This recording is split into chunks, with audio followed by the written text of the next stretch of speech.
Hello all, my name's Tyvin and welcome to my second devlog for my hobby project Legacy, an open world sandbox RPG where each new character is the child of your previous one.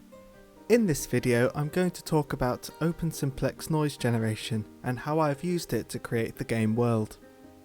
To start with, I'm going to go through my understanding of how noise generation works and how the OpenSimplex noise parameters affect the result in the Godot engine. OpenSimplex Noise is a type of gradient noise function. These work by defining a lattice of randomized gradients. Then, any point within the lattice is calculated based on the values of the surrounding gradients. These values are then smoothened to produce the noise pattern. A well-known example of this is Perlin noise, which uses a lattice that goes along each axis. For example, in 2 dimensions, this lattice is a square grid, and in 3 dimensions it is a cube grid. Each corner of the cell is given a randomized gradient, which is then interpolated between the gradients of the other corners to create a smooth transition between the lattice points. OpenSimplex Noise uses the same procedure. However, it uses a different method of defining the lattice, using simplexes instead of the more instinctive squares and cubes. A simplex is the simplest possible shape that tiles in a given dimension. An example of this is an equilateral triangle in 2 dimensions, or a triangular base pyramid in 3 dimensions. One of the main benefits of this method is that as you increase the dimensions of the noise, the number of corners increases. In Perlin noise, the number of corners per cell goes from 2 in 1 dimension, with the cell being a line, to 4 in 2 dimensions, with the cell being a square, to 8 in 3 dimensions, with the cell being a cube. The number of corners is equal to 2 to the power of the number of dimensions.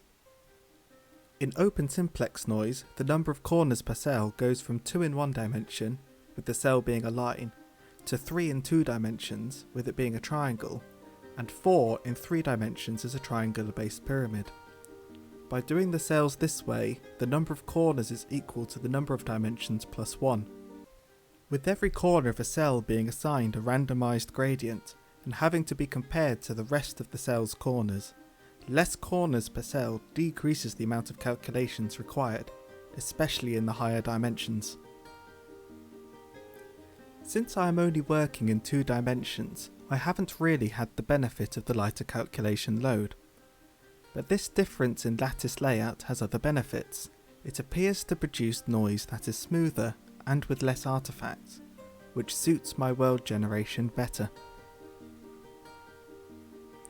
Moving on to OpenSimplex's properties in the Godot engine: the seed, period, octaves, persistence, and lacunarity.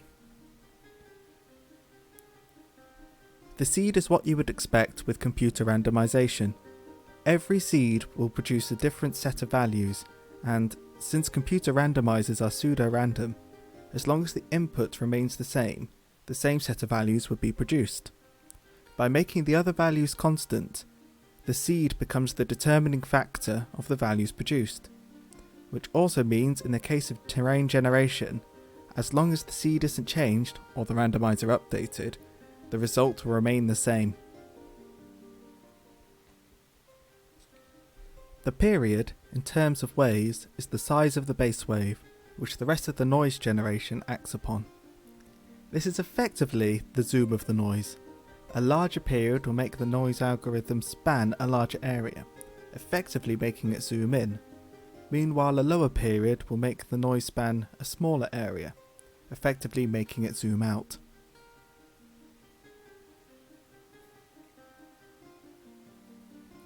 The octaves are the number of layers in your noise generation.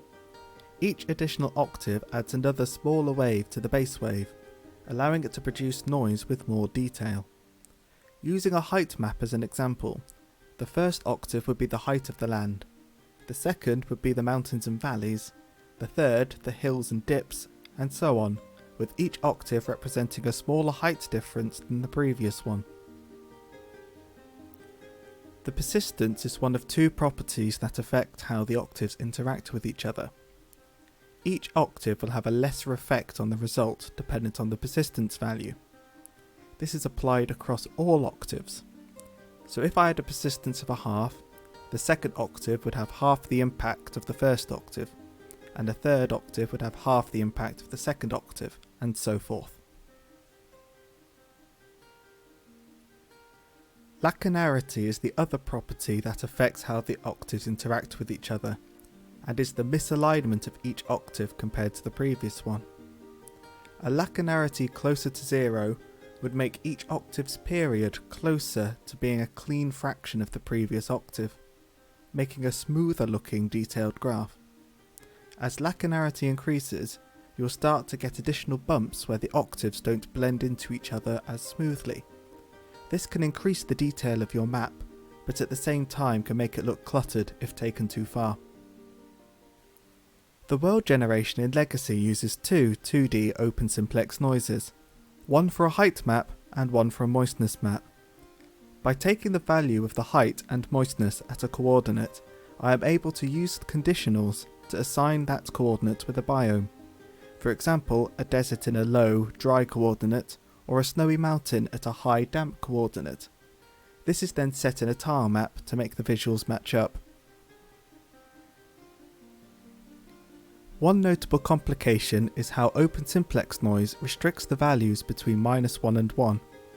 However, the distribution of values changes drastically depending on your parameters. As the number of octaves increase, the number of waves that need to line up in order to give you a value on the extreme ends of your range also increases. With the lacunarity also decreasing the chance that the waves line up, you can expect that the more detailed you make your noise, the rarer the extreme values of the range are, often to the point they may appear to not occur at all. This meant that biomes with values closer to 1 or -1, for example mountains with high height values and deserts with low moistness values, were not appearing in the world as frequently as I hoped. To combat this, I ran the world generator several times, taking a large sample set of values at randomized points and counted how many values were within each range. By doing this, I could graph out the distribution. Using a series of best fit lines, I could roughly work out the probability of values and adjust the biome spawn conditions so they matched my planned probability. This method is not accurate, but the values do not seem to differ too much between seeds with the same parameters, so differences in the biome spawn chance are within a range I feel acceptable. The downside, however, is that if I were to change any of the parameters of my biome generation now, I would have to recalculate the biome conditions. This brings us to where I am currently with the biome generation. Future goals are to introduce a third OpenSimplex Noise layer to add some sub-biomes, so that the same biome types can have different resources depending on where you travel, to increase the incentive to explore. But as it stands, I am very happy with the biome generation.